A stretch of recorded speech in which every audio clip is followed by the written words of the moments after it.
Sadadine, Suleiman, how was your week, bro? boy, I've been playing football recently and I've realized my self-talk is atrocious. Yeah. So like, for example, let's say I make a bad pass or put in a bad cross or anything like that, I only realized very recently, like the things I say to myself in my head, I'm like, bro, what the hell was that? Bro, what are you doing, bro? That's so dead. But I've never been conscious of it like before. But I've realized I've always done that. And so this is like the first time, bro. Imagine I've been playing football for years. This is the first time I've said to myself, like, bro, like, calm down. Like, I'm in my head, I'm like, yeah, calm down. It's calm. It's all right. It's all right. Fine. But yeah, man, it's something. I think it's interesting because I've only noticed it recently. And I can't say like the change of self-talk has made like immediate improvements yet. But I'll keep you posted. But yeah, Suleiman, how's your week, man? That's mad interesting. My week has been calm. Like, that's literally the best word I can think. Just very calm, and I think that obviously reflects the good weather that we've been experiencing. I think Sadadine said recently, this is the first time we've been able to jump out with just t-shirts on, and it's a good feeling. You know what I mean? Where you don't have to wear like a jacket or a jumper on top, and you can just soak in the good temperature. What about you, babe? I echo that, to be honest. So I actually started off the week in London because I'd been at home for the weekend, just to sort of rest after term. And I've just sort of eased into things and enjoying the good weather. And you've seen friends outside here and there, and playing football again. And I guess trying to get myself back to that level where I can like compete and start to do outdoor sports again. And even just being back on the track. So for uni athletics, I think the weather has a big effect on our mood and stuff. Because like if you deep it, like it's been the same environment most of the time, but you sort of approach things very differently because of how it is outside and stuff. So I guess it's been weird to sort of acknowledge that effect.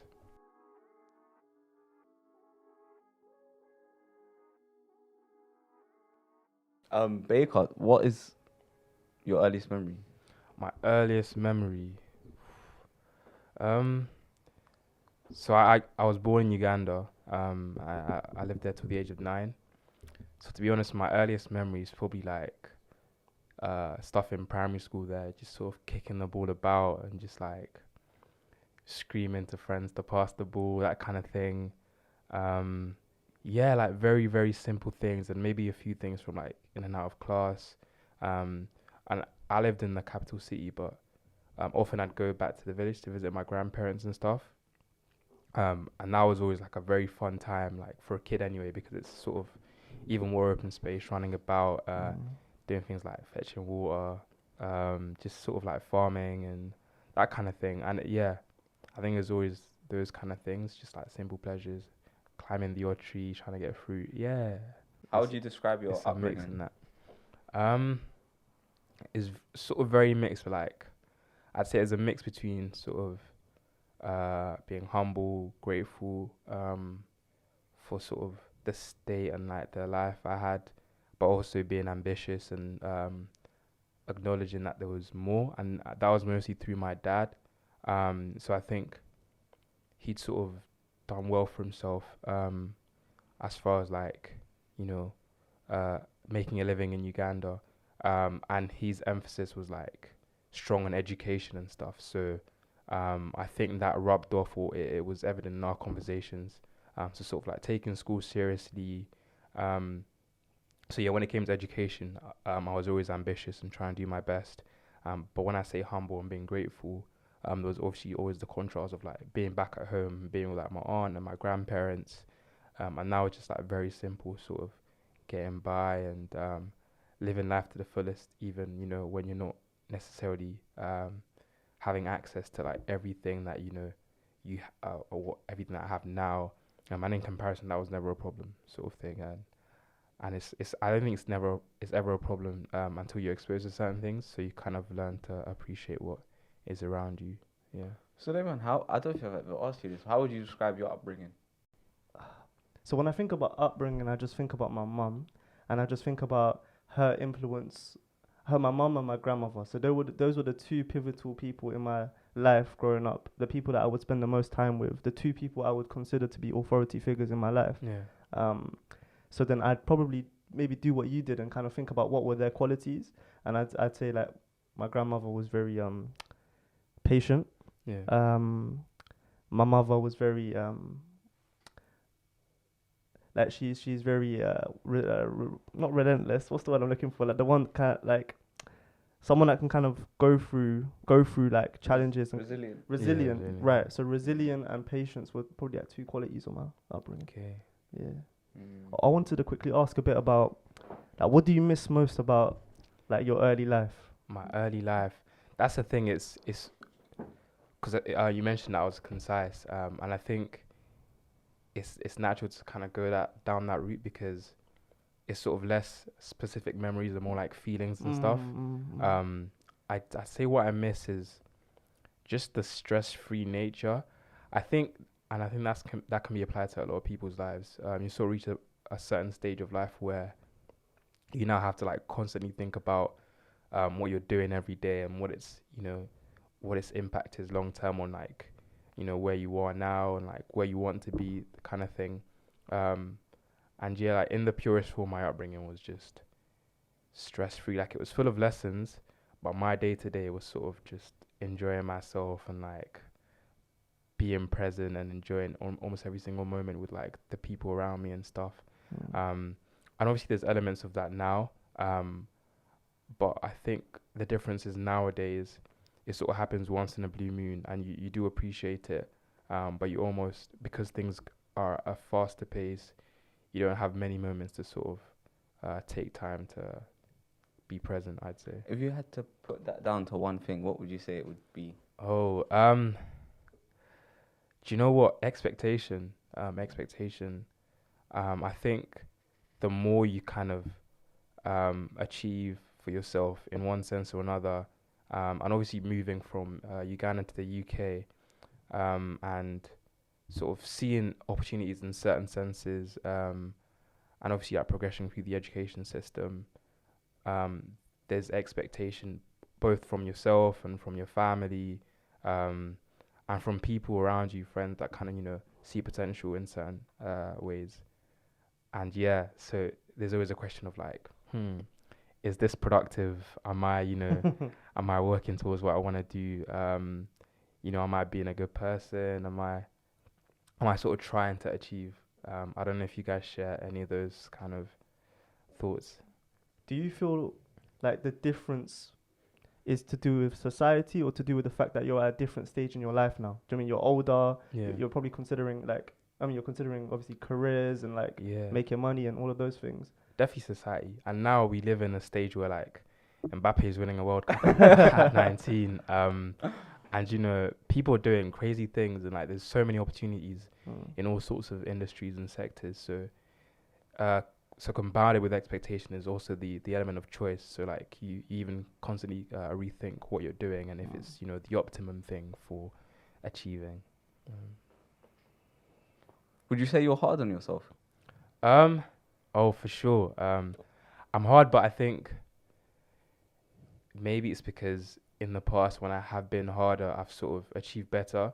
And I think naturally I can be quite complacent, because if you feel like there's a baseline ability in some senses, it's easy to sort of like rest on your laurels. And yeah, so I'm hard on myself in that I'll try to surround myself with like very ambitious people, and I think that's like reflected in for example the podcast and like the people I kind of have around me who are sort of doing very sort of multifaceted things and being successful in loads of different areas.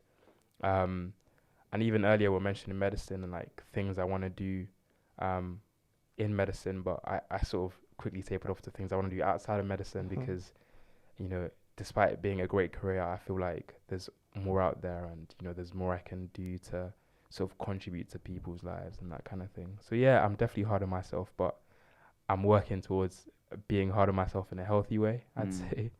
The podcast Unserious Candidates. It's on everything, right? Yeah, everything apart from what Google Podcasts and SoundCloud, but I don't think they're as big platforms anymore. Yeah, I don't know many people that use. No. What do you use to listen to podcasts? So I tend to use Apple Podcasts a lot. Yes. If I'm listening late at night because they have the sleep timer. Yeah. But then if I'm like listening on my Google Nest, then it's like Spotify, because you know Okay. that can be Google Cast. So yes, it's between those two generally. Cool. What about you guys? I got Android, so I use Spotify. Yeah. Yeah, and I know you're a big YouTube man as well. Oh yeah. Yeah, I do like that, you know, being able to like watch the conversation Yeah. sometimes. Yeah. No, trust me. Yeah. So Lemon, would you say you're hard on yourself? Would I say I'm hard on myself?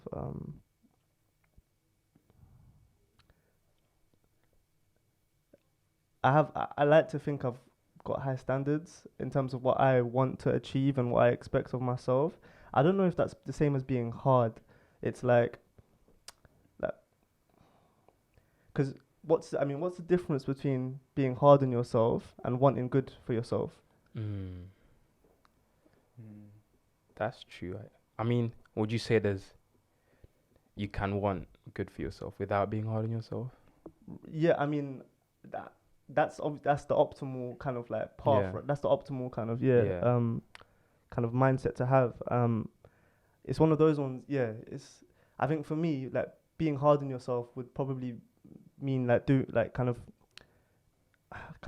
accepting destructive kind of habits or behavior. Oh yeah. I see, Like I see. accepting like being cool with like working until 3 a.m. every single Yeah. night when you know that in the long run that's not going to help you. Yeah. So it's a weird one. Yeah. What about you? Would you say you're hard on yourself, Saladin? I'm not sure, because when I think about ambition, I would say it is driven more by curiosity than like relentless determination. See, I'd say maybe I start off in a similar place. Like a lot of things I've started are out of curiosity, but I think once I establish an interest, then it's almost like non-negotiable that I have to sort of do the thing to a relatively good standard. But also like Suleiman's definition sort of threw a spanner in the works. So like you said, being so not letting yourself sort of get away with things, so like sleep and stuff. I don't think I'll go as far as, you know, denying myself sleep if I don't feel like I've done enough for the day. So maybe I'm hard on myself in sort of the long run, as in like you have to maintain a certain minimum standard. But yeah, I don't think on the day to day I'd be like stay up till late. I mean, I do value my sleep. So if things haven't gone my way on the day, maybe I'll be sort of kind and think we go again tomorrow. But then tomorrow, then it's like I have to be, you know, on my game. You know what they say, right? Like as human beings, we underestimate or we overestimate how much we can achieve in a year and underestimate how much we can achieve in 10 years.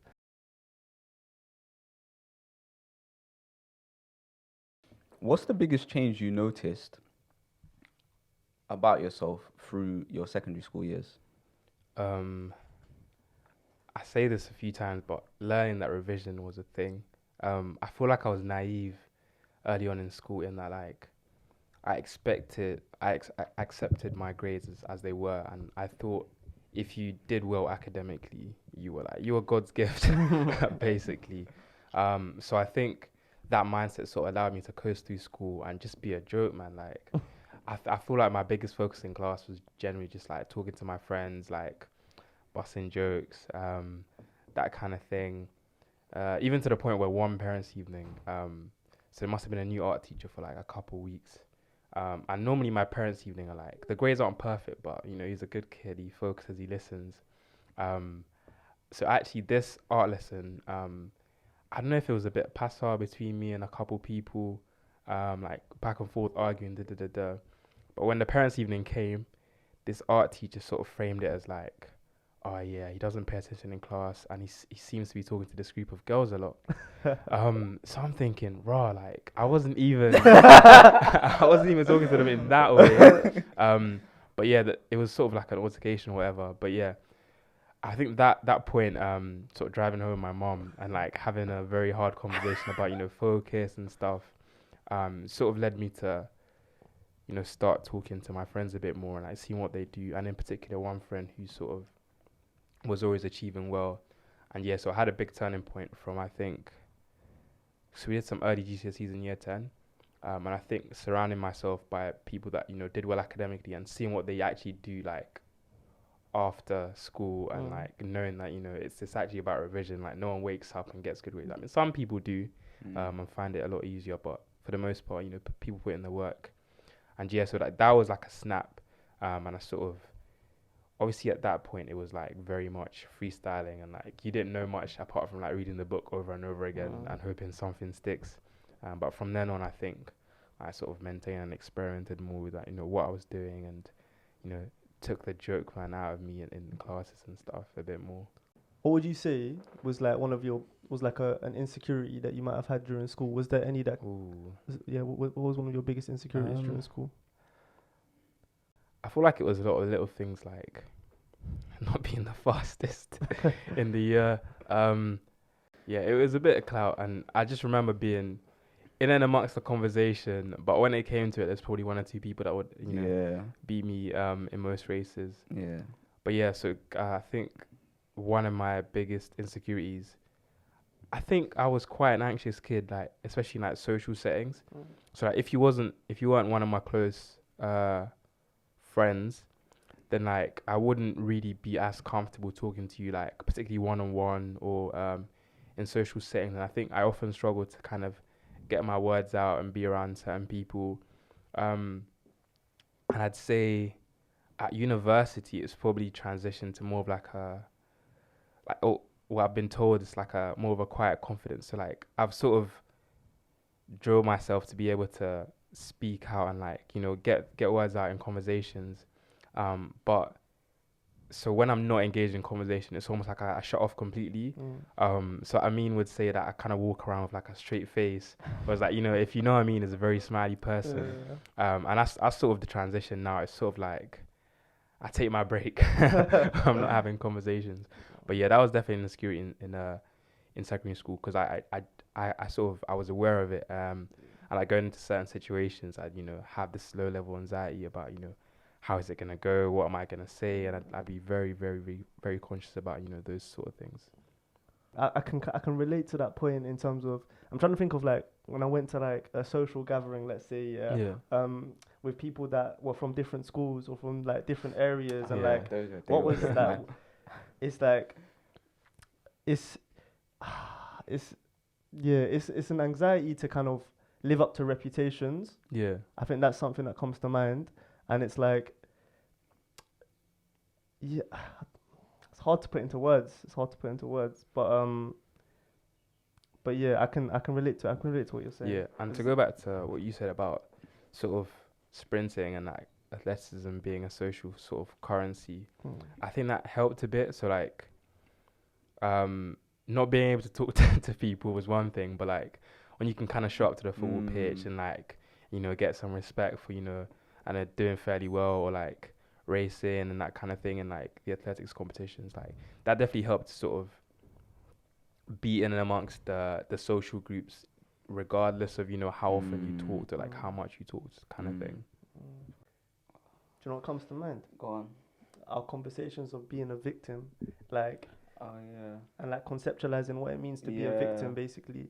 Because I think even to this day, like no one wants to be a victim in any scenario, right? Because it's like that's powerlessness. And I think our understanding of what powerlessness or like victimhood means in secondary school, it helps me answer that question. Because like even let's say,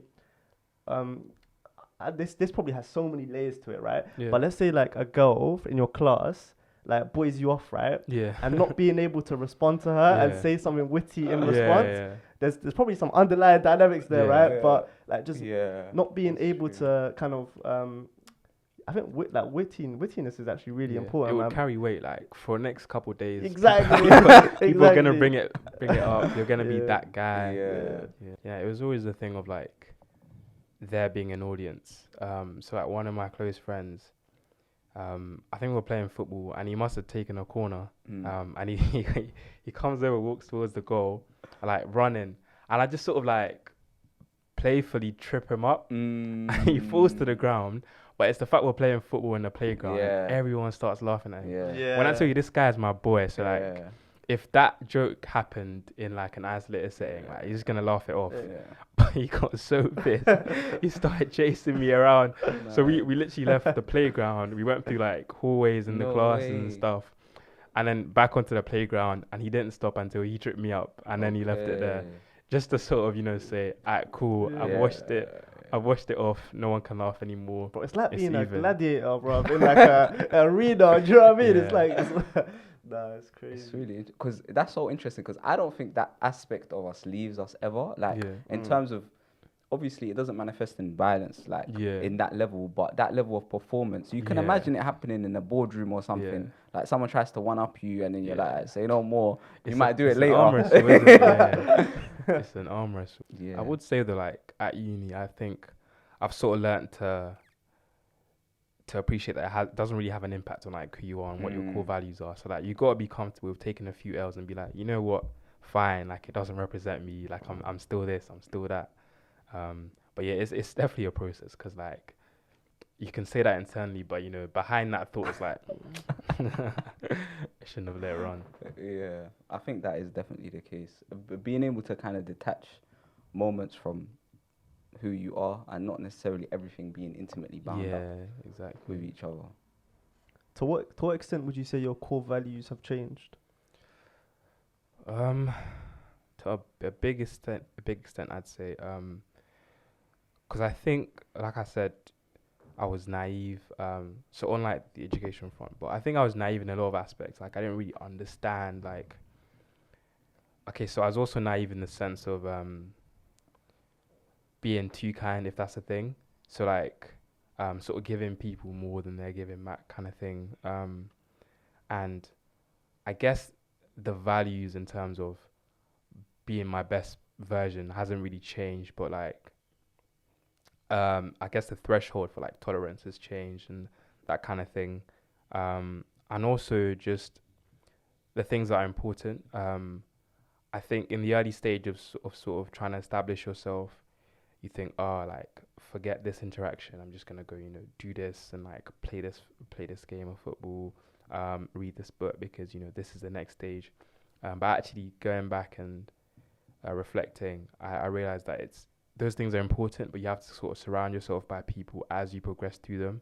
And in fact, it's been quite weird because this period has sort of drawn me closer to like a lot of people from secondary school because I changed sixth form. So I didn't go to my secondary school for sixth form, and I lost touch with a few people and stuff. And like moving sixth form was very much a thing of like, I have a goal, and this place is sort of gonna like probably better prepare me for that goal. And in that you sort of naturally lose touch with a lot of people, and I think even they'd say that about other people they lost touch with. But yeah, I think on reflection, I should have, been more of a person who sort of like tries to balance both, and that you don't have to sacrifice. So I think that's a core value that's kind of changed. Just being surrounded by friends and family a bit more. Being a friend and family oriented person a bit more. I find what you said about being too kind really interesting. I feel like that's something I think about to this day in the present moment about like what is the kind of the boundary between like being too kind and then like willingly allowing kind of someone to kind of take advantage of you, right? Like, and it's a very difficult I think it's a very difficult balance to find sometimes. I don't know how have you guys attempted to kind of like think about that kind of Attention. I cracked it. Yeah, we cracked the code. So basically, guys, this is what you gotta do. I don't know, man. I think it's really tough. I think there has to be an element of distance. Like we spoke about not allowing moments to define who you are. And I think that kind of speaks to it in that like you can be nice to someone and your being nice to them is not done with the thought of them reciprocating whatever you expect. Yeah. And I think in that case it's fine because I'm not doing this because of you. I'm doing this because of me.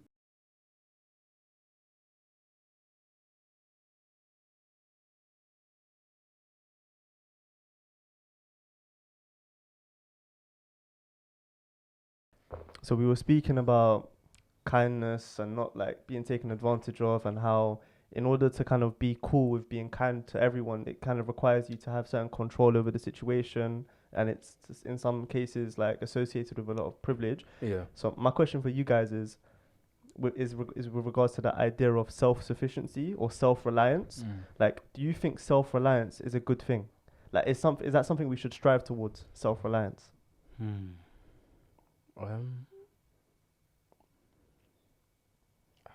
I think with sort of the more material aspect of things, it's maybe more justified to try and be self-reliant. But I think there's almost a slippery slope if you try to be self-reliant emotionally and socially. Like it can never last too long. I mean, as most people probably would have kind of realized through this whole period of lockdowns, you know, you can't be like, I only need myself mentally, I only need myself, you know, to talk to. Like, yeah, it's healthy to have a good relationship with yourself, but at some point, you're going to need dialogue with people. You're going to need to kind of share things with people around you, and that's always healthy. What would you lot say? It sounds obvious when you say it out loud, but I think what complicates the scenario a bit more is when we think about technology, and we think about our reliance on technology and how often we go to it to kind of give us information, keep us entertained, kind of like everything, right? So let's say we add that into the equation. What do you guys think about like our generation's reliance on technology? Do you think it's healthy? If you notice how the most controversial technology or software is, you know, social media, and I think that speaks quite heavily to the human condition. That, you know, the things that are sort of damaging in some aspects are intertwined with people's perceptions and opinions and just people. So even with technology and the access and the sort of flexibility it gives you in certain aspects, if you sort of detach people from the equation, then it's not as controversial, it's not as powerful. So yeah, I think even to what you said, you sort of need to know that people don't dictate, you know, your fate based on their reactions. And I think that's not, in my opinion, that's not necessarily self-reliance, but like, so being self-assured, but still being a social being. Because maybe I would see self-reliance as like, no one but me, like just my road alone. And yeah, I don't think anyone really has that, or maybe there's some illusion of that, but I don't know if you disagree. To an extent, I've sort of struggled with that. I don't know, like you sort of mentioned like earlier times and biggest transition and stuff. I think for a while I wasn't really self-assured and stuff, and I'd give quite a lot of value to people's sort of opinions and outputs based on, you know, what I'm doing and stuff. And it's sort of subtle because when it's not extreme, you don't tend to notice it. It's the little things like, oh, what do you think of this? Like, and it can seem like a conversation, but really like subconsciously you're sort of trying to always get someone to co-sign something. And I'm sort of transitioning into being able to just say, no, I'm happy with it. Let's run with it. Because people's opinions are always varied anyway. So if you put too much emphasis on them, you go mad. you actually go mad.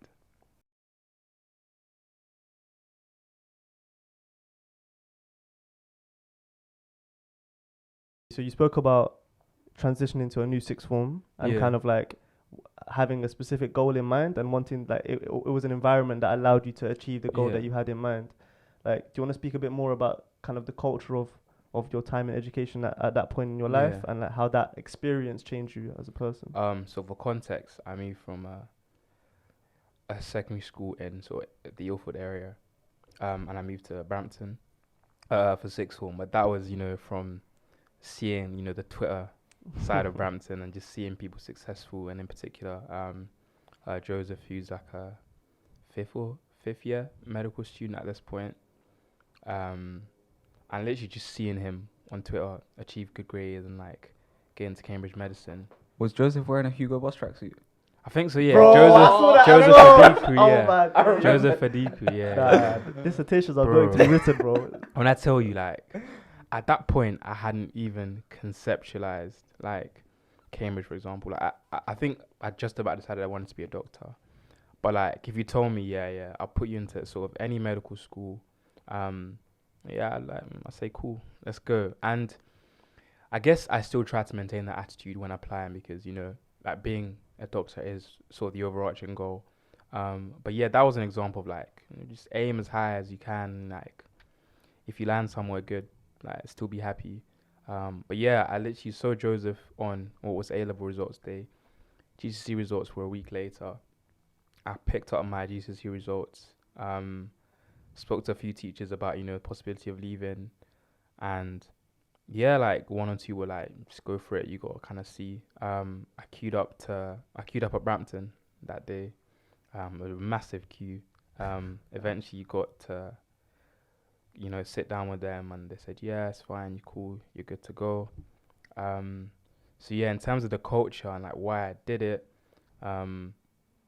I guess seeing Joseph and like combined with what I'd already heard about the school here and there, I was like, I need to be pushed, and like if everyone around me sort of on that wavelength, which don't get me wrong, like in my secondary school there were very ambitious people, very capable people, but I think the culture of the school as a whole wasn't very much like sort of aim super high and like sky's the limit kind of thing, and people did achieve, but it was sort of on the individual. Whereas I thought, because I did say I get complacent sometimes, I thought I'd benefit from a system where they're saying go hard or go home, and yeah, that was my approach. So from day one at sixth form, school ends, I'm on the bus, I'm back home, sit down, do my revision, and I tried to like maintain that as much as I could.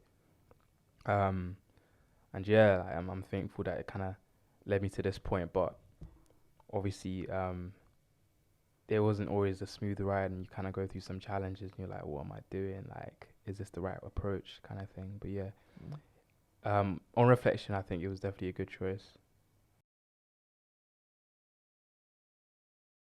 How do you think your close friend, so let's say Amin, would Yeah. describe you, and how would you compare that to, let's say, someone in your lecture room that you might bump into and say hi and bye to describe you? I mean, would have a lot to say. So I mean, would probably say that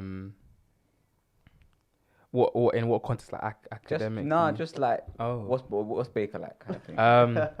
So yeah, I mean, would probably say that like I'm quite in some respects, quite confident, quite bubbly. I think Amin and I kind of know each other a lot through like a going out setting as well. So you set good vibes. Someone in a lecture that doesn't know me, he'd probably say that this guy is antisocial. Like, this guy doesn't even want you to look in his direction. Like, and I'm pretty sure like 70% of people I've interacted with at uni, like on a superficial sort of basis, probably carry that impression. Like, this guy doesn't really want to talk. Like, he just kind of there's probably a perception that like I'm not really here to like enjoy uni if you don't know me. Like I'm just kind of here because it's got a degree at the end of it, and that's the box ticked. And yeah, I don't know why I fall into that sort of mindset with people I don't really know, but yeah, I guess it's sort of I found it hard at first, at least, to sort of navigate different people's approaches to social interactions, and I guess know like how to find common ground with certain people. So yeah, I think that was the default. But that's an interesting question. What would you guys say is your answer to it? God. Quite different, to be honest with Yeah. you. Like, I would say, okay, let's say let's say use Saladin as an example for Amin, right? I don't know how would you describe? You're here in person. Amin ain't here, that, so you That's hard, you know. How do you think I would describe you? Nah, listen. Go on, 3 adjectives, quick time. Bro, it's very difficult. Okay. Thoughtful. curious,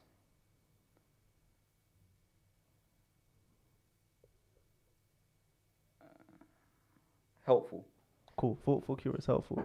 Bro, by the way, you put me on the spot. No. They're Listen, don't do for now. Don't do for That now. would be for now. That would be for now.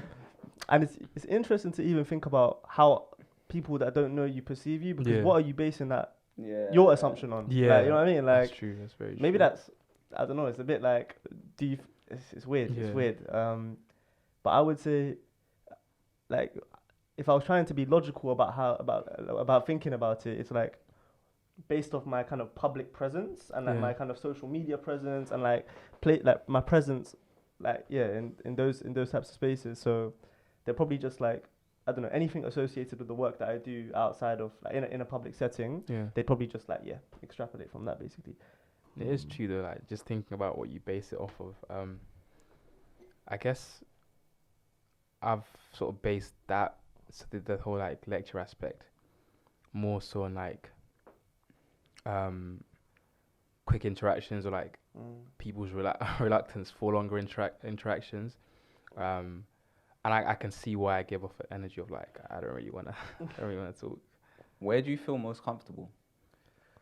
Ooh, where do I feel most comfortable? Or with who do you feel most comfortable?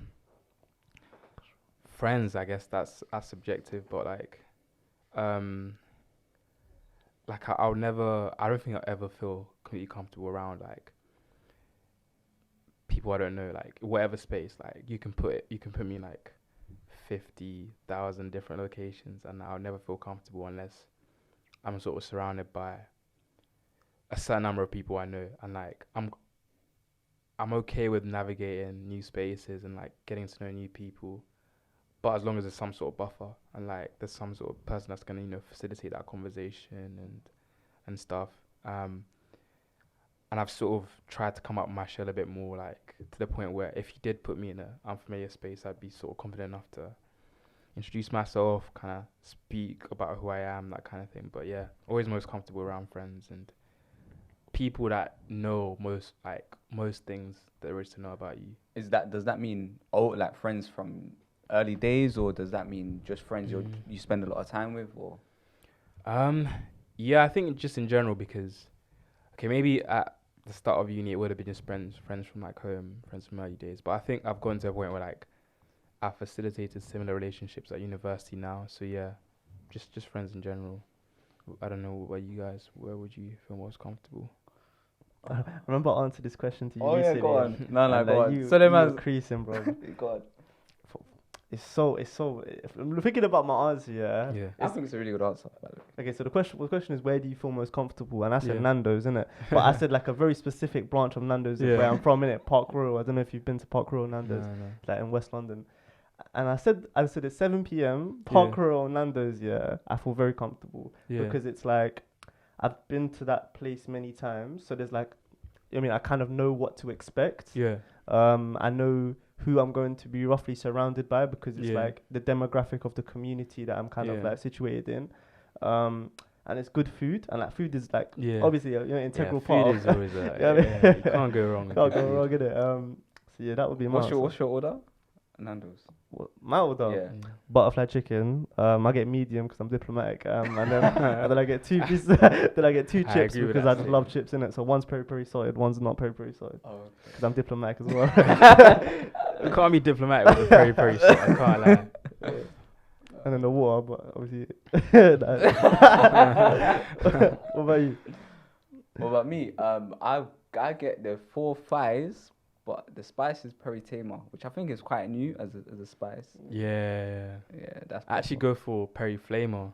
Oh, swear. Yeah, so they mix the peri Tama with the hot. Okay. So you eat spicy?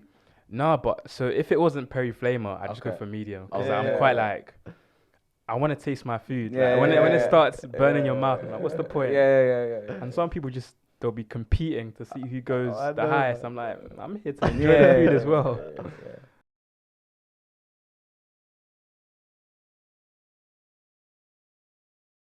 How has your relationship with your faith evolved? Very stop-start, I'd say. So, my upbringing was very much like religious stuff. So my dad's Muslim. I'm Muslim. And so growing up in Uganda, it was sort of like pray every day. Like Eid was Eid was a blast. Like the whole family's engaged.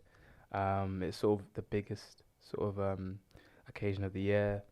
Um, and yeah, I was like very religious. Sort of go to like Arabic lessons and just very on it religiously and stuff. But I think moving to the UK, because here I live with my mum.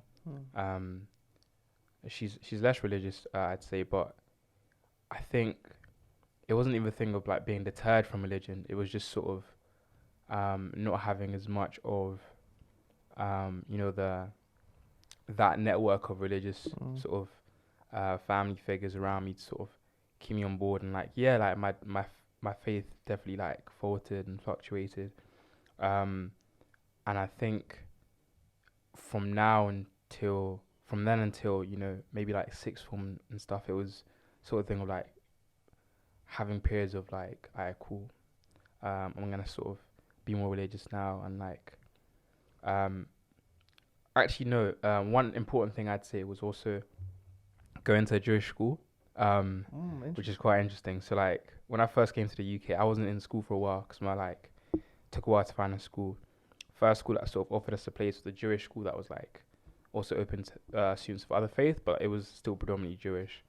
So I went to that, and naturally I went to the Associated Jewish Secondary School because like at that point most of my friends were like at that school. So yeah, I'd say that raised a lot of questions in terms of faith, because as a young Muslim, like being surrounded by like a Muslim family, there was only one religion. So you sort of go to school and you learn about other faiths and stuff and like other monotheistic religions, and you sort of think, okay, like what do I really believe in? And like particularly when it's now not a thing of routine, you sort of have to reevaluate your faith and stuff. And even now, I'm trying to go back to basics. And I think it's one thing saying you're sort of Muslim and kind of practicing every day out of being a Muslim. But I think for me, I also think it's more important to genuinely believe, to do everything with conviction. And if I do that in other parts of life, like why should faith be any different? And yeah, I mean, like I think I know most of you guys as well from ISOC as a setting.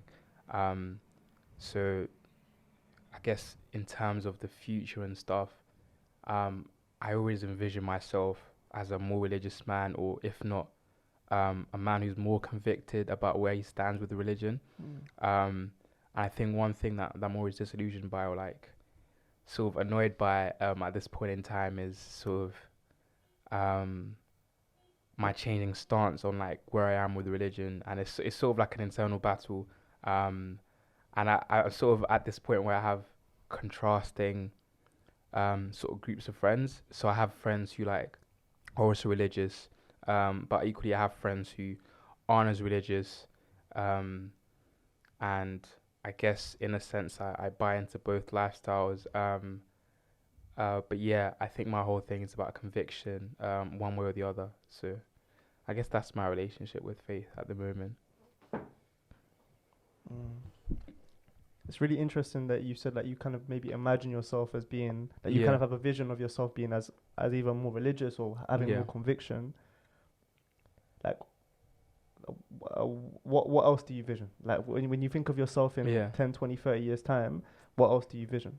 I think, because there's always the thing of like wealth and riches and stuff, but for me it's comfort, to the point where there's nothing I want to do that could be limited by like money, for example. Like I don't need to be super rich, but I need to be comfortable enough to sort of like live within my means. And for me, my means are supporting my family comfortably, and also kind of doing my day-to-day life without breaking the bank, or sort of having to work twice as hard. And also just I want to work out of like love for my job. So I think with medicine it's it's quite a topical thing because in some senses, you know, the NHS isn't the perfect work environment. And I think I like the idea of healthcare. I like the idea of like giving back. But I wouldn't want to do it just because I need a salary. I want to do it because I'm comfortable enough otherwise, you know, passive streams of income or whatever that may be. But yeah, I can do it because, you know, this is another way to sort of help people and like contribute to something positive.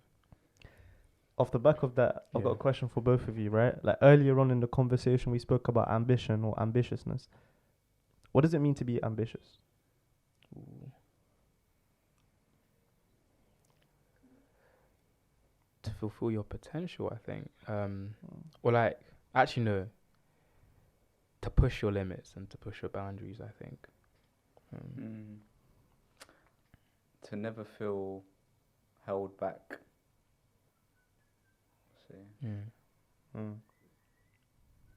I would have. I agree with both of your perspectives, and I think for me, I've always thought about impact. Yeah. Like, the more impact you achieve, or the more impact you intend to achieve. Yeah. For me, I just say that's associated with how ambitious you are. Yeah. But then people would maybe have different opinions about what impact is. Yeah. Like internal impact, external impact, family impact, community impact, society impact. It's like, it's the whole kind of quantity versus quality as well. Yeah. Do you know what I mean? Like, you can change legislation, which is massive impact, Yeah. but then you can kind of inspire one individual to really change their entire life trajectory. That's mad impact as well. Yeah. Do you know something I've noticed about Suleiman in a lot of the questions? It's your responses are always social. Do you realize that? Like, they're always other people focused. So in your time, you mentioned ambition, right? And Baker and I gave our own responses. Your response was immediately about other people. So in terms of impact, and obviously knowing your background, that's to do with like social impact or impact on other people, which I find really interesting, because if you said the word ambition to me, that would begin with myself and then perhaps snowball into other things. Whereas with Suleiman, it begins with other people almost. So yeah, that's really interesting. I suppose I described you well, mate, in my 3 adjectives. What fears would you say you have for the future? Fears. It's a subjective one, but just my biggest one is not reaching my potential, or like, and obviously as you sort of progress, your perception of your potential changes anyway, but I guess I don't want to feel like I was too far off. I wouldn't want to sort of look back, and because I'm actually a very regretful person. Like, there's days where I still think about like C4 maths and like and one question I just honestly No, were you the type of kid that after the example you went on student room to check the answer? Like I would know my marks like an hour or two before after the exam, like either through conversations or just, you know, like looking online, unofficial mark scheme and stuff. And it wasn't healthy. It wasn't healthy. Student room. But yeah, I think I take things personally, and like I take personal actions personally. So I'd never want to be in a position where I'm looking back and I'm like regrets are inevitable. But I want to be in a position where, like, because right now the things I regret, I'm like, but it didn't matter. Like, it's just an obsession. Like, I might have not done well in a particular thing, but, you know, I'm still somewhere positive overall. But yeah, I don't want to ever look back and think there was this set of things that just completely changed your trajectory, and like that shouldn't have happened. I never want to be in that position, I think. Most afraid of now, getting too comfortable.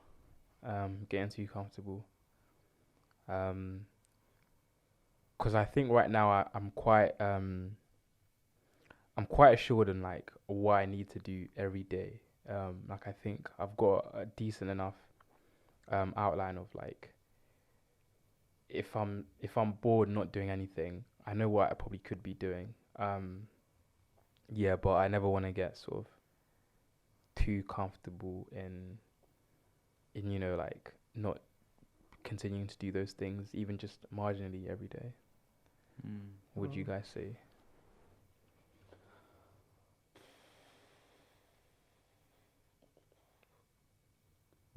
Probably wasting my time. By that, I don't mean necessarily doing things that are quote unquote productive, Yeah. but like we speak a lot about the future and what kind of person we want to be, etc., etc. But it's like how much of what I do now Yeah. is contributing to that. Yeah. And if it's not, then to what regard can you really say you want to be this person, you want to be that person? Yeah. So it probably is that. What about you, Selena? I'd say it's similar to you, but I'd probably use the word energy instead of time. Like my energy management is off. Like accepting too many leakages without thinking about injections of energy as well, and just like, because for example, 10 hours of revision doesn't equate to 10 hours of impact. Do you know what I mean? It's like being very conscious about where my energy is being spent and where I can kind of like revitalize it if it's at a low point. That's like something I'm battling with at the moment. It's a very important thing as well, because particularly with university, I think a lot of time I know like for what I want to do, being the kind of person who's like on top of uni work every day isn't conducive to that. But the environment I'm in would tell me otherwise. So it's sort of having the conviction to know that and actually act on it. Yeah, because particularly with this integrated degree, like it's important to kind of do it and do it well. But I think one of the benefits of it is the extra time. And so if my friends are kind of calling me up to revise, I shouldn't feel guilty about saying, no, I'm not going to do that right now. I'm probably better served doing like personal projects and other things that I enjoy. On that, so we've spoken about friends a lot. What one thing from one friend would you say, one quality from one friend, would you say has inspired you like recently? Recently,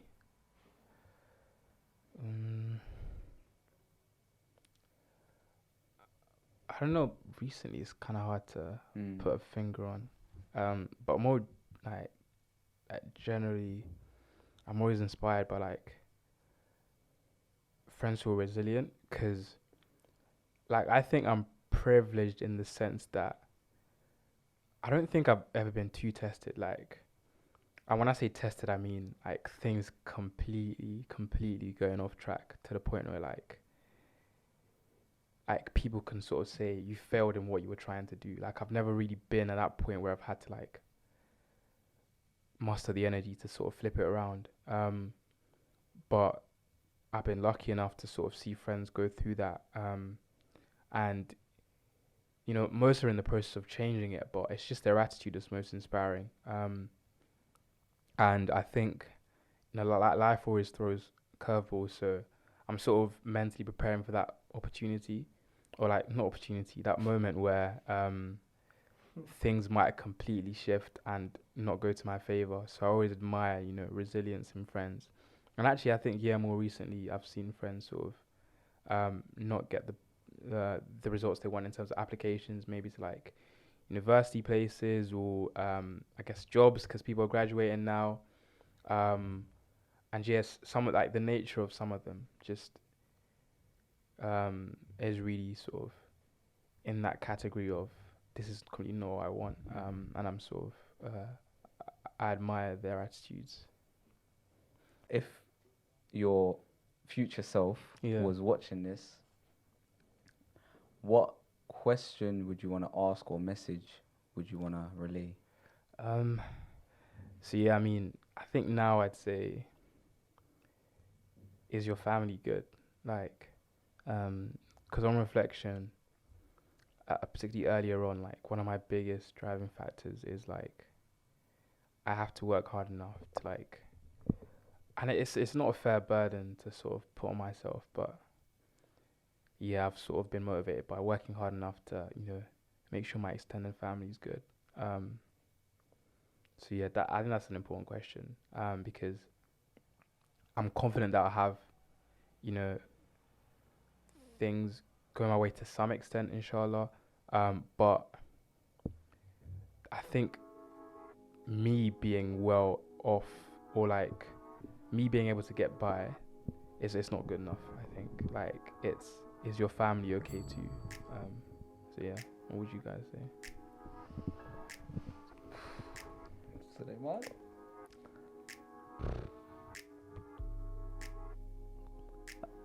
I'd say do you understand your principles? Like, do you know what your principles are? Like, do you have a it's like, do you know what they are, number one? Yeah. How much conviction do you have in them, number two? Yeah. And then do you act on them, number three? Okay. Like, that kind of, Yeah. those three sets of questions of identification, conviction, and action. Like, Yeah. that's like a nice. That's powerful. Yeah, I would say what Wentworth Miller said in his Oxford Union speech, which is, "Are you in alignment? Do you think what you say, what you do?" Yeah. Similar to what Suleiman said. Yeah, that is big, I think, because one thing I've noticed from uni as well is that like different environments tend to change like or challenge your perceptions a lot more than you anticipate. So it's always good to sort of ask yourself those questions every so often. Baker, man. Yeah. Bro, like, you know what I mean? You're too good at this. You know what I mean? You need to teach us something. But yeah, Baker, personal projects, unserious candidates. Yeah. What Shout out. serious candidates, millennial medic, Sick. Millennium Medic. TMAP or the Medicine Access Project. Yeah, I think those are the biggest things. I'm sort Yeah, of just a working couple right things. now. Yeah, just a quick list of Yeah, three. couple unlisted things Couple, as of right now, but yeah. Yeah, watch the space though, innit? Yeah. Yeah, man. Wicked, man. Excited to have you on in the future as well. Yeah, Thank you, man. Round It's been a two. pleasure, man. Thank you for having me. Honestly, Nah, no, it's been a very good conversation. Definitely. appreciate you Yeah, coming through, man.